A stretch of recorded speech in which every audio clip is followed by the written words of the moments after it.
Alright everyone, this is Warrior Woman 91 coming to you live from someplace in California where it's not snowing for once in a very long time, it seems. It's only been raining, so that's very nice. I've come to you guys to discuss on this Saturday morning the two most popular names in the country right now, Donald Trump and Ted Cruz. Now, as you guys probably have noticed if you follow me on Twitter, which you really should be following me on Twitter, there I am, right there. Thank you for the hearts. Please continue to heart me throughout this Periscope. I really enjoy that. What I have been doing for the past almost a year now is campaigning for Ted Cruz on Twitter. You can see I have the little Ted Cruz logo right underneath my ear on my profile picture. I post regularly of my support for Ted Cruz, and I also encourage you all to download the official Ted Cruz app on the iTunes App Store or whatever. I've been a fervent supporter of Ted Cruz, not only for his conservative record, but because he actually has a history of standing up against all odds in favor of conservative values. And this is why I've been in favor of Ted Cruz for so long. I actually did a little bit of online campaigning for him when he campaigned for his 2012 Senate race as well, so we have a bit of a history. Now we move to Donald Trump.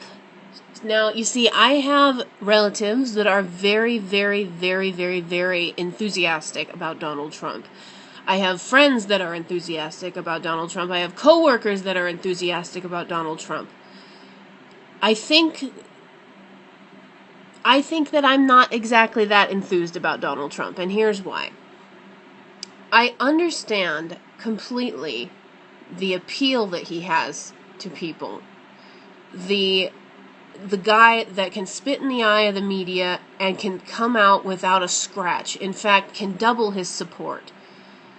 And don't even get me started about the egomaniac thing, because after Obama, there's nobody that you could put in the White House and the Oval Office that is more egotistical than Barack Obama, so don't even get me started on that. My concern with Trump is the same concern that many other conservatives have shown, such as Ben Shapiro. If you listen to the Ben Shapiro show, he has not always been consistent on conservative values. Now, I'm pretty solidly sure that he's probably going to do something about immigration, whether it's close the borders, whether it's build a wall, whatever. He's kind of made that his hugest issue, I should say, huge. That is his most important issue, so he's probably going to follow through on that.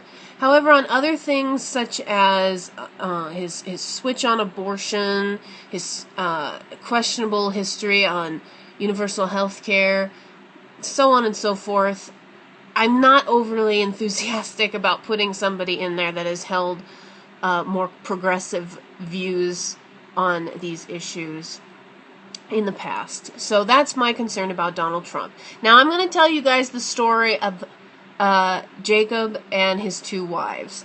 Now Jacob is a biblical character from the Old Testament. You guys can read this story in Genesis, and I think it's the perfect analogy for what's going on with Donald Trump and Ted Cruz right now. Now, listen up.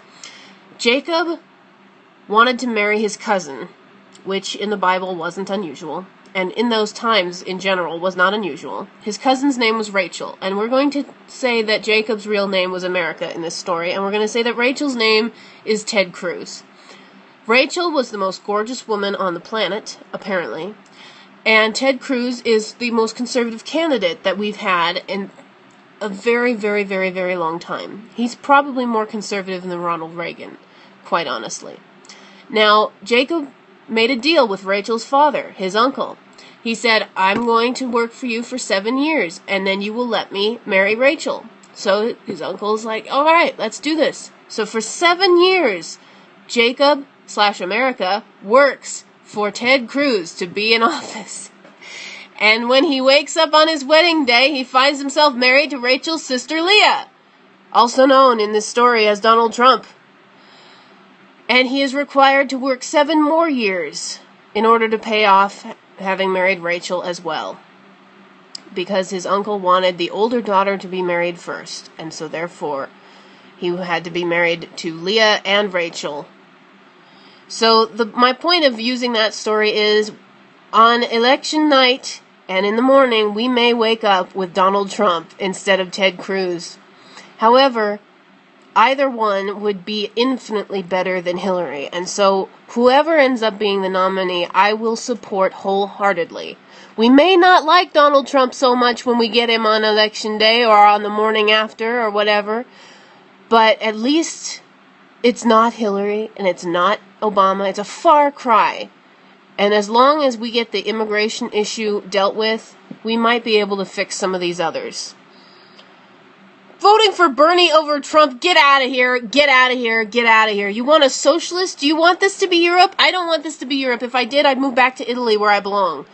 Okay, no Hillary, no Bernie. Thank you, at Itzwix. I think he's one of my favorite Periscope followers because he watches every Periscope I have. Thank you very much. And thank you for all the hearts, too. So, if there are any other comments or questions, please feel free to tweet them to me or write them in the comments, or give me lots of hearts, because I love them. They're so happy, aren't they? I think it's the most important thing right now to keep Democrats out of the Oval Office. That is the most important thing right now. I'd prefer to have Cruz, because he's my guy, and he's got the consistent conservative record, and he is known for standing up in the face of all odds when nobody else will support him in the Senate. It's really horrible what he's had to go through, and he's come through unscathed and in second place in the presidential race. So Ted Cruz is not ineligible. Oh gosh, you guys. Or we couldn't have run George Romney or John McCain. So don't even go there. So, the phone is ringing, so I have to go, but before I do, I'm going to close out with one of my favorite songs from Vector. Here you go. Not this one. Hang on, guys. It's coming. The song by Vector is called America, I think, if it'll come through. But the internet's not working. I apologize, you guys. It's one of my favorite songs. I'll have to play it for you some other time because the internet's just completely gone crazy. See you guys later.